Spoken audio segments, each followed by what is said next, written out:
Hello friends, तो नमस्कार दोस्तों, कैसे हैं आप सब लोग। स्वागत है आपका एक बार फिर से अपने यूट्यूब चैनल मास्टरमाइंड बीपीएस में। मैं वीरेंद्र प्रताप सिंह। कैसे हैं आप सब लोग। उम्मीद करता हूँ सब एकदम शानदार, जबरदस्त, जिंदाबाद होंगे। आज हम बात करने वाले हैं भारतीय इतिहास के संदर्भ में धर्म सुधार आंदोलन की। और धर्म सुधार आंदोलन में भी हम जो टॉपिक पढ़ते हैं या जिनके बारे में हम जानते हैं वो महत्वपूर्ण दो बिंदु हैं, एक जैन धर्म और एक बौद्ध धर्म। तो धर्म सुधार आंदोलन के संदर्भ में हम जो चर्चा करेंगे वो जैन धर्म और बौद्ध धर्म की चर्चा करेंगे, लेकिन उससे पहले हम ये जान लेते हैं कि आखिर धर्म सुधार आंदोलन क्यों चलाए गए, ये इनका उद्देश्य क्या था। तो सबसे पहले हम बात करते हैं कि धर्म सुधार आंदोलन क्यों चले। ठीक है, तो हम लिख सकते हैं यहाँ पर क्यों, और क्यों में कारण नंबर एक। क्यों में कारण नंबर एक, यदि हम बात करें तो हमने इससे पहले पढ़ा था वैदिक सभ्यता को, और वैदिक सभ्यता के अंतर्गत हमने जाना था वेदों को। और वेदों में किस तरह से, आपने पिछले वीडियो में भी देखा होगा, क्या क्या कर्म कांड जैसी चीजें थी, और किस तरह से कुछ कुप्रथाएं जैसी चीजें, और वेदों के द्वारा स्वर्ग व नरक जैसी चीजों की अवधारणा को समाप्त करने के लिए दो महान व्यक्ति भारत में जन्मे, जिनमें एक महावीर स्वामी और दूसरे गौतम बुद्ध के नाम से जाने जाते हैं। तो वैदिक कर्म कांडी व्यवस्था को समाप्त करने के लिए धर्म सुधार आंदोलन चलाए गए। तो पहला पॉइंट, वैदिक कर्म कांडी व्यवस्था को समाप्त करने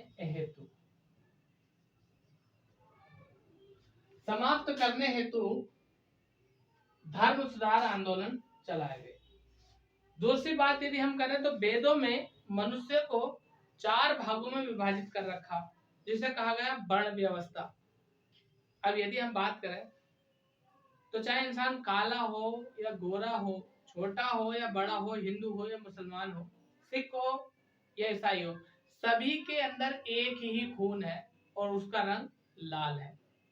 सभी के 2 आंखें हैं, 2 कान हैं, नाक है, एक मुंह है, 2 हाथ है। तो भाई इंसान यानी मानव अलग कैसे हो गया। सब एक ही रास्ते से आए हैं और सब एक ही रास्ते को जाएंगे भी।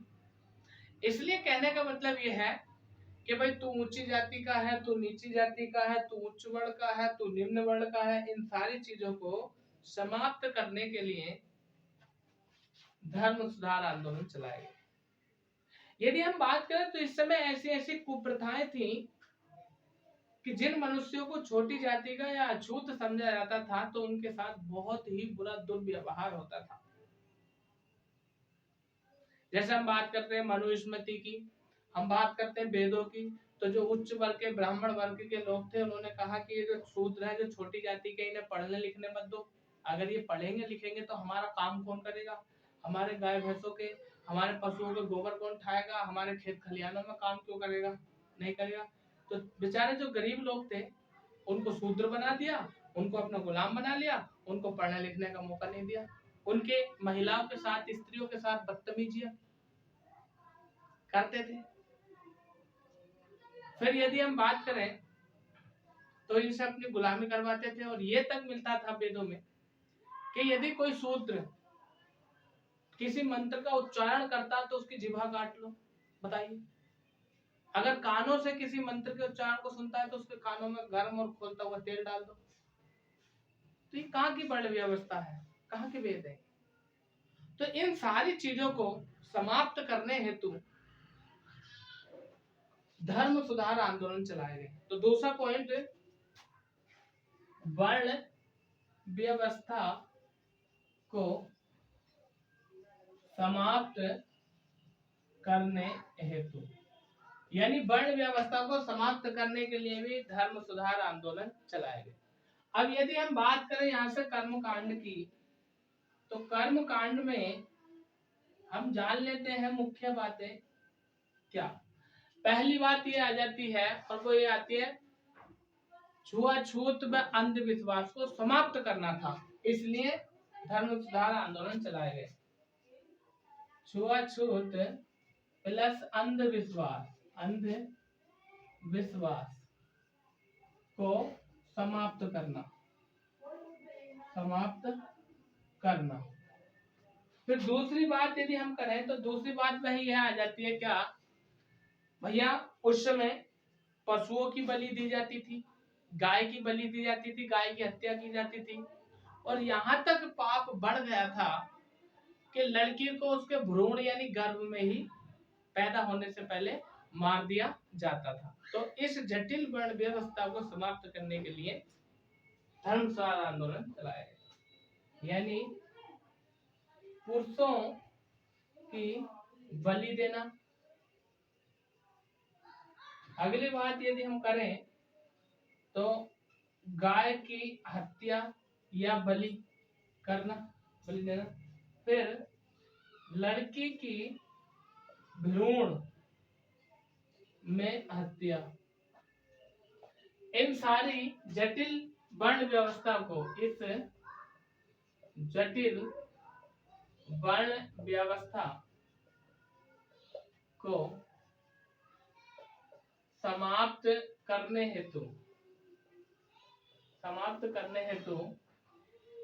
धर्म सुधार आंदोलन चलाए गए।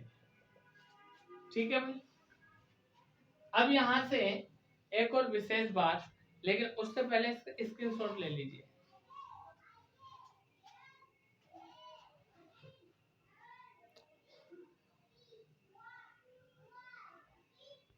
फिर होता क्या था कि यज्ञ कराए जाते थे, और इन यज्ञों की यदि हम बात करें तो एक उपनिषद है जिसका नाम मिलता है मुंडक उपनिषद।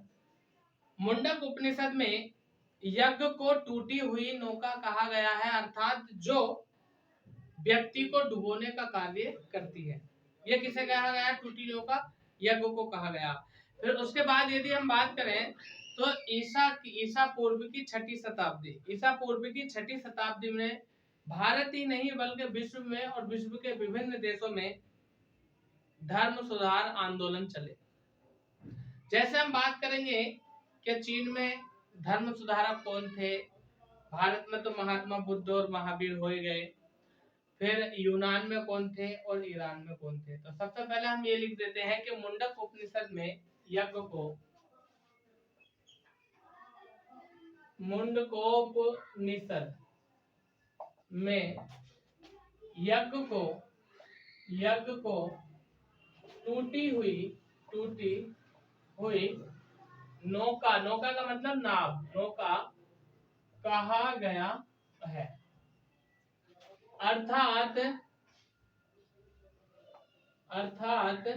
जो मानव को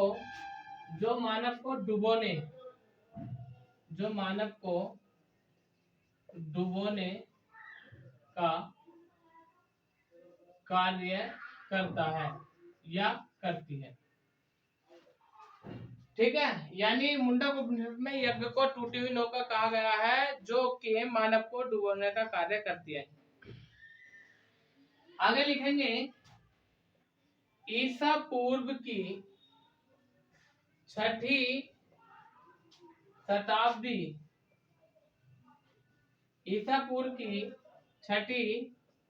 शताब्दी में भारत ही नहीं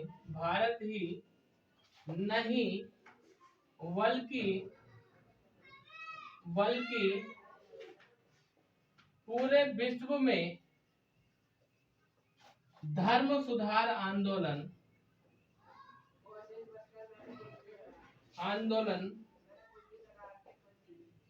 चलाए गए। अब यदि हम बात करें तो इसलिए जो छठी शताब्दी है, इस छठी शताब्दी को धर्म सुधार आंदोलन के युग के नाम से जाना जाता है। इसलिए इस शताब्दी को इस शताब्दी को धर्म सुधार युग के नाम से जाना जाता है। युग के नाम से जाना जाता है।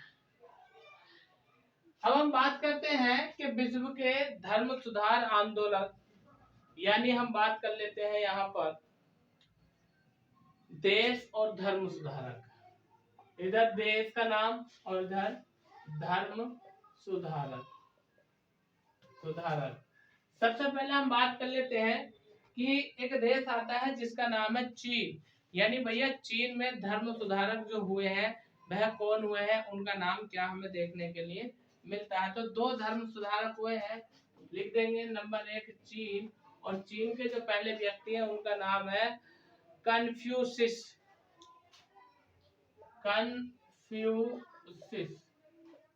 और बे का मतलब और कह दें या दूसरे कह दें हम, तो लाओ त्से तुंग। लाओ त्से तुंग या लाओ त्से, ठीक है। तो चीन में 2 धर्म सुधारक हुए हैं, एक का नाम है कन्फ्यूशियस और दूसरे का नाम है लाओ त्से तुंग। यदि हम बात करें तो अगले देश का नाम है ईरान, और ईरान में जो हुए हैं उनका नाम मिलता है हमें जरथुस्त्र।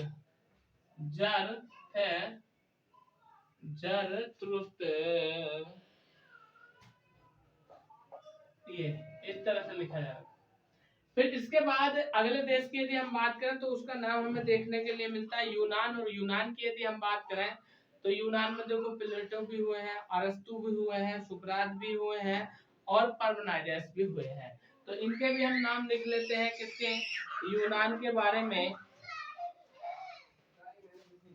यूनान, पार्मेनाइडस,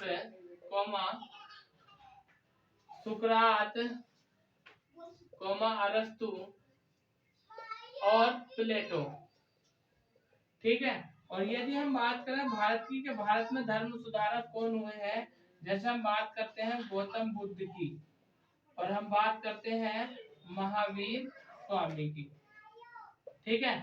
तो स्क्रीनशॉट ले लीजिए इसका, चलते हैं फटाफट आगे जल्दी से। अब हम बात कर लेते हैं थोड़ी सी जैन धर्म के बारे में, जैसे कि आपको यहाँ पर हेडिंग के रूप में दिख भी रहा होगा। तो देखिए जैन धर्म से संबंधित प्रश्न क्या क्या बनते हैं। सबसे पहले हम बात करते हैं जैन धर्म का संस्थापक किसे माना जाता है, जैन धर्म की शिक्षा क्या थी, जैन धर्म की मूल शिक्षा दीक्षा क्या थी, जैन धर्म में कितने तीर्थंकर हुए, 24 हुए। तो जैन धर्म से संबंधित जो जो महत्वपूर्ण प्रश्न बनते हैं उन सब पर हम चर्चा करने वाले हैं। सबसे पहले हम बात करेंगे कि ये जैन धर्म यानी जैन जो है लिखेंगे यह है जिन शब्द से बना है। यानी जो जैन है ये किससे बना है, जिन शब्द से बना है। और जिन शब्द की यदि हम बात करें इसकी, जिन शब्द की इसका शाब्दिक अर्थ जो होता है वह होता है विजेता। इसका शाब्दिक अर्थ विजेता होता है। फिर हम बात करते हैं यहाँ से कि जैन धर्म से संबंधित और क्या महत्वपूर्ण प्रश्न बनते हैं। देखिए मैं थोड़ा साइड से इसलिए हो जाता हूँ कि आप चीजों को हाथों हाथ में लिखते रहो, इसलिए मैं साइड हो जाता हूँ कि आप भी इसको देखते रहो और नोट करते रहो। तो जैन धर्म में कुल 24 तीर्थंकर हुए हैं, और तीर्थंकर का मतलब यहाँ है गुरु से, ठीक है। तो लिखेंगे जैन धर्म में कुल 24 तीर्थंकर हुए हैं। और तीर्थंकर का मतलब क्या होता है, इसका मतलब है यानी जो जैन धर्म में गुरु होता है उस गुरु को क्या कहा जाता है, तीर्थंकर कहा जाता है, ठीक है भैया। तीर्थंकर किसे कहा जाता है, गुरु को कहा जाता है। मतलब अब हम बात करते हैं कि भैया गुरु कौन होता है, ठीक है ना। गु माने गंदगी और रूह माने आत्मा, यानी हमारी आत्मा से जो गंदगी को दूर कर दे या हमारी आत्मा को जो प्रकाश में ले आए उसी को हम क्या कहते हैं, गुरु कहते हैं, ठीक है। यानी गुरु का मतलब क्या होता है, गुरु, गुरु का मतलब होता है ज्ञान का प्रकाश। ज्ञान का प्रकाश इसका मतलब होता है गुरु, या हम दूसरे शब्दों में कह सकते हैं जो मैंने अभी आपको बताया था, या फिर ये कह सकते हैं कि भव सागर से पार करने वाला क्या कहलाता है? गुरु कहलाता है। भव सागर से पार करने वाला, भव सागर से पार करने वाला क्या कहलाता है? गुरु कहलाता है। और यदि हम बात करें यहाँ से, तो प्रश्न ये भी आता है कि जो जैन धर्म है, इस जैन धर्म का संस्थापक किसे माना जाता है, या जैन धर्म की स्थापना किसने की है? तो ऋषभ देव, और ऋषभ देव का ही दूसरा नाम मिलता है आदिनाथ, ये जैन धर्म के संस्थापक है। तो लिखेंगे संस्थापक ऋषभ देव या आदिनाथ। ठीक है, ऋषभ देव या आदिनाथ को जैन धर्म का संस्थापक माना जाता है। और यदि हम बात करें तो प्रश्न ये भी आता है कि जैन धर्म के वास्तविक संस्थापक किसे कहा जाता है? तो यहाँ पर लिख सकते हैं हम, जैन धर्म का वास्तविक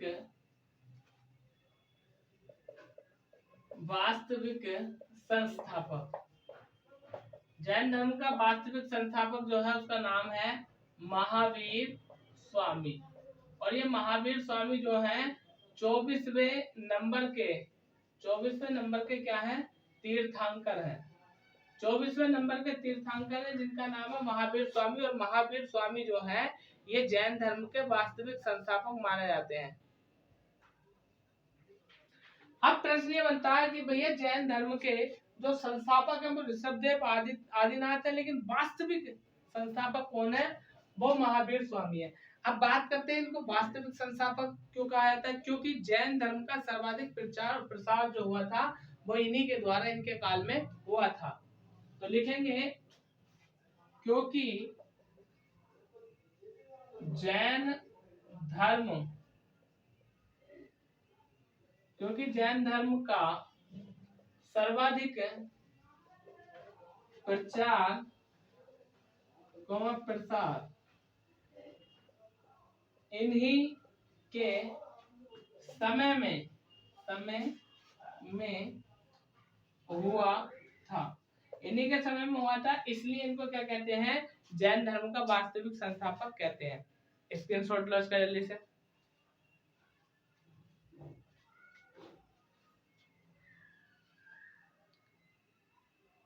अगले प्रश्न को विशेष रूप से नोट करके लिख लेंगे हम। अगला प्रश्न यह है ऋषभ देव के बारे में। ऋषभ देव जो कि जैन धर्म के संस्थापक हैं, और ऋषभ देव के बारे में हमें ऐसा उल्लेख मिलता है, कैसा मिलता है? ऋग्वेद, यजुर्वेद और विष्णु पुराण और भागवत पुराण में ऋषभ देव का उल्लेख मिलता है। तो नोट करके लिखेंगे ऋषभ देव का उल्लेख ऋग्वेद बैकअप पेट नहीं चलेगा यहाँ पर, ऋग्वेद यजुर्वेद तथा विष्णु पुराण और भागवत पुराण में मिलता है। अब यदि हम बात करें यहाँ से अगले प्रश्न की, तो अगला प्रश्न हमारा ये बन जाता है कि ऋषभ देव का, पहले तो हमने ये जाना उल्लेख कहाँ पर मिलता है, फिर अगला प्रश्न हमारा ये बनता है कि विष्णु पुराण और भागवत पुराण में क्या? Question number 1। Question number 2, Vishnu Purana और भागवत पुराण में, विष्णु पुराण और भागवत पुराण में ऋषभ देव को भगवान विष्णु का अवतार माना गया है। ठीक है, पुराण में ऋषभ देव को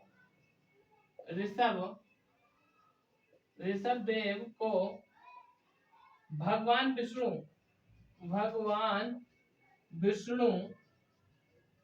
का अवतार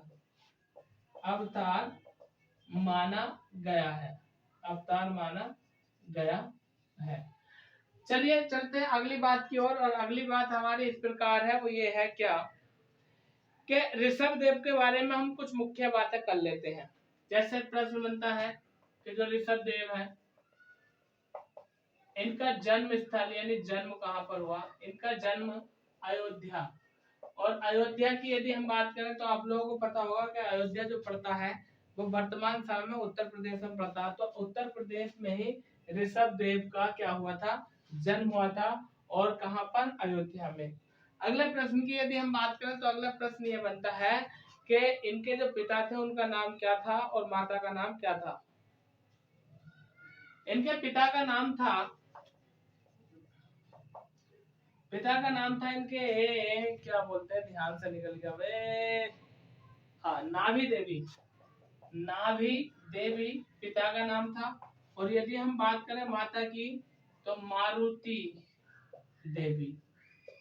देवी इनकी माता का नाम था। ठीक है, कहने का मतलब ये था कि इनके जो पिता थे उनका नाम था नाभी देवी, और जो माता थी उनका नाम था मारुति देवी। आगे हम बात करते हैं कि जो ऋषभदेव थे ये किस वंश से संबंधित थे। तो इक्ष्वाकु वंश से इनका संबंध था। हम लिख सकते हैं इनका वंश, और वंश कौन था, इक्ष्वाकु वंश। तो इक्ष्वाकु वंश से संबंध रखने वाले थे जिनका नाम था ऋषभदेव। और यदि हम बात करें तो इक्ष्वाकु वंश में जो हुआ करते थे, राजा हुआ करते थे, क्षत्रिय राजा हुए थे। कई इतिहासकारों ने यही बताया है कि ऋषभदेव जो थे क्षत्रिय राजा थे। ठीक है, तो इस चीज को भी आप समझ लीजिए, लिखे या मत लिखे कोई फर्क नहीं पड़ेगा, बहरहाल समझना बहुत जरूरी है। फिर यदि हम बात करें तो भैया ऐसा भी उल्लेख मिलता है कि ये जो ऋषभदेव हैं इनकी दो पत्नी थी, और उन दो पत्नियों में एक पत्नी का नाम मिलता है पसावती और दूसरी का सुनंदा। तो लिखेंगे इनकी दो पत्नी थी, और उन दो पत्नी में एक का पहली वाली का नाम मिलता है क्या, पसावती, और दूसरी का नाम मिलता है सुनंदा। ठीक है, स्क्रीनशॉट लो इसका, आगे चलते हैं।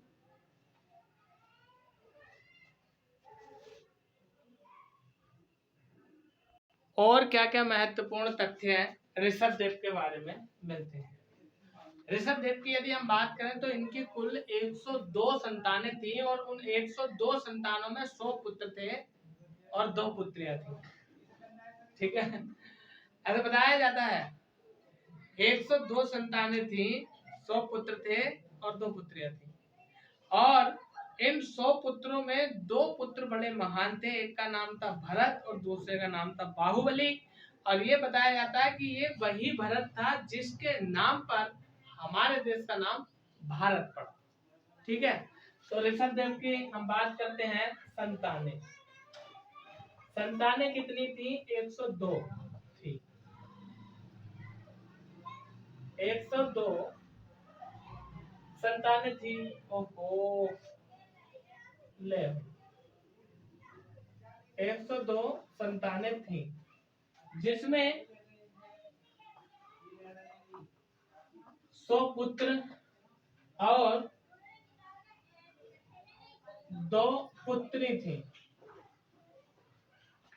इनमें 2 पुत्र महान थे, 2 पुत्र महान थे।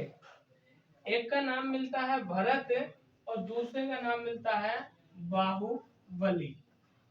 एक का नाम मिलता है भरत, दूसरे का नाम मिलता है बाहुबली। और ये इतिहासकार बताते हैं कि इस भरत के नाम पर ही हमारे देश का नाम भारत पड़ा।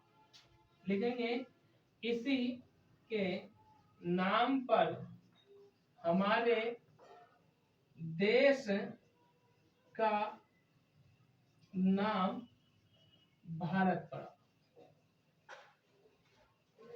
आगे यदि हम बात करें तो कुछ इतिहासकार ऐसे भी बताते हैं, कुछ लोग बताते हैं कि राजा दुष्यंत और कर्णव ऋषि की पुत्री का नाम था शकुंतला, और उस शकुंतला का जो पुत्र था उसका नाम था भरत, ऐसे बताते हैं। खैर, अब हम बात करते हैं, हमने बात की पहले तीर्थंकर ऋषभदेव की। अब हम थोड़ी सी 23वें तीर्थंकर की ओर बात कर लेते हैं, क्योंकि इनसे भी प्रश्न पूछा जाता है। और 23वें तीर्थंकर का नाम है क्या? पार्श्वनाथ। पार्श्वनाथ। पार्श्वनाथ। पहला प्रश्न, ये 23वें तीर्थंकर थे। पार्श्वनाथ 23वें तीर्थंकर थे, अर्थात 23वें गुरु थे। और यदि हम बात करें, ये काशी के राजा, काशी के राजा अश्वसेन, अश्वसेन के पुत्र थे। काशी के राजा अश्वसेन के पुत्र थे। और ये कौन थे? 23वें जैन तीर्थंकर थे, जिनका नाम मिलता है पार्श्वनाथ। और पार्श्वनाथ की यदि हम बात करें, तो ये जो हुए थे महावीर स्वामी से 250 वर्ष पहले हुए थे, या महावीर स्वामी से 250 वर्ष पहले ये अस्तित्व में थे। लिखेंगे यह महावीर स्वामी से 250 वर्ष पूर्व थे। आगे हम बात कर लेते हैं, अगला महत्वपूर्ण प्रश्न क्या बनता है। भैया इन्होंने भी अपना गृह त्याग किया था, और गृह त्याग की यदि हम बात करें तो 30 वर्ष की आयु में इन्होंने अपना घर छोड़ा था और कठिन तपस्या करी थी। कठिन तपस्या करने के बाद 83 दिन की तपस्या के बाद इन्हें ज्ञान की प्राप्ति हुई थी। हम लिख देते हैं गृह त्याग। गृह त्याग किया था 30 वर्ष की आयु में। गृह त्याग किया था 30 वर्ष की आयु में। और इन्होंने जो तपस्या की थी वो समवेद पर्वत, तपस्या जो करी थी इन्होंने समवेद पर्वत पर की थी। और ये समवेद पर्वत जो पड़ता है झारखंड में पड़ता है, यानी तपस्या समवेद पर्वत। और ये कहां पर पड़ता है? झारखंड। यहां पर तपस्या की थी। लिखते रहो चीजों को, मैं इसलिए हट जाता हूं। आगे मैं यहाँ पर लिख देता हूं कि 83 दिन की तपस्या के बाद इन्हें ज्ञान की प्राप्ति हुई। ज्ञान की प्राप्ति हुई। 83 दिन की तपस्या के बाद इन्हें ज्ञान की प्राप्ति हुई। उसके बाद यदि हम बात करें तो एक प्रश्न ये भी बनता है कि जो पार्श्वनाथ थे इन्होंने मूल रूप से 4 शिक्षा दी थी। तो चलिए मैं पहले थोड़ा साफ कर देता हूं इसको।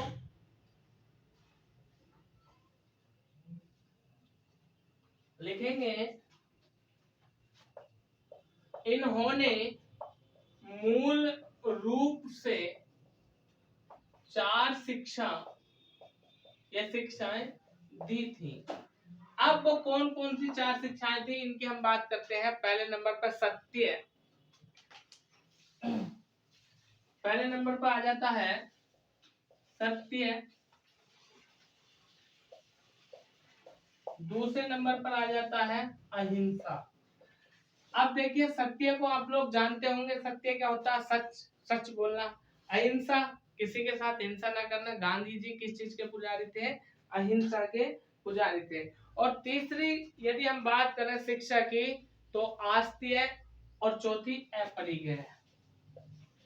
आस्तेय और चौथी अपरिग्रह। अपरिग्रह, ये 4 मूल रूप से शिक्षाएं दी थी। और किसने दी थी? पार्श्वनाथ ने।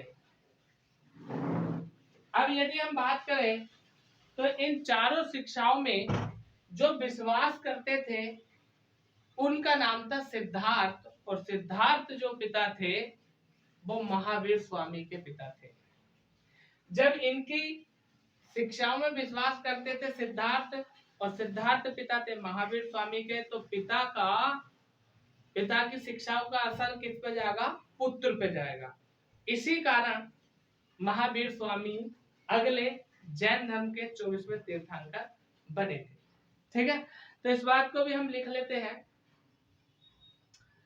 इन शिक्षाओं का असर का असर सिद्धार्थ पर पड़ा।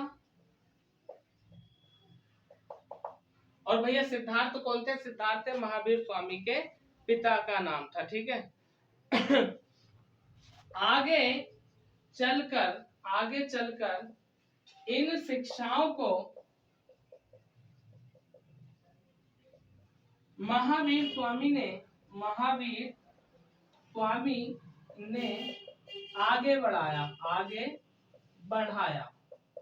आगे चलकर इन शिक्षाओं को महावीर स्वामी ने आगे बढ़ाया। और यदि हम बात करें तो महावीर स्वामी ने एक नई और पांचवी शिक्षा जोड़ दी जिसका नाम है ब्रह्मचर्य।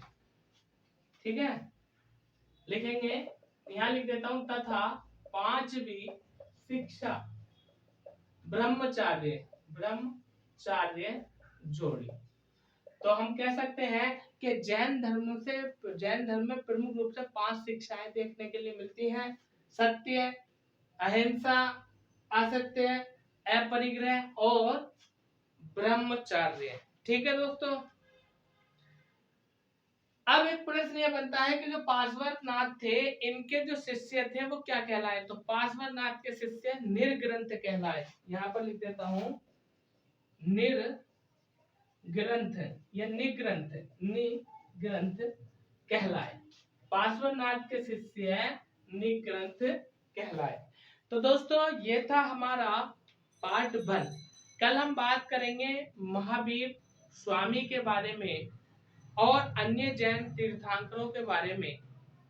क्या क्या महत्वपूर्ण प्रश्न यहाँ से बन सकते हैं। यदि आपने अभी तक हमारे चैनल को सब्सक्राइब नहीं किया है तो प्लीज सब्सक्राइब कर दीजिए, साथ में बेल आइकन का बटन भी दबा दीजिए जिससे हमारी आने वाली अगली वीडियो का नोटिफिकेशन सबसे पहले आपके पास आ जाए। और बने रहिए हमारे साथ अपनी जिगरी क्लास में। एकदम शानदार, जबरदस्त, जिंदाबाद। मैं वीरेंद्र प्रताप सिंह लेता हूं आपसे विदा। कल फिर मुलाकात होगी और कल हम बात करेंगे जैन धर्म से संबंधित महावीर स्वामी के बारे में। तो थैंक यू, जय हिंद।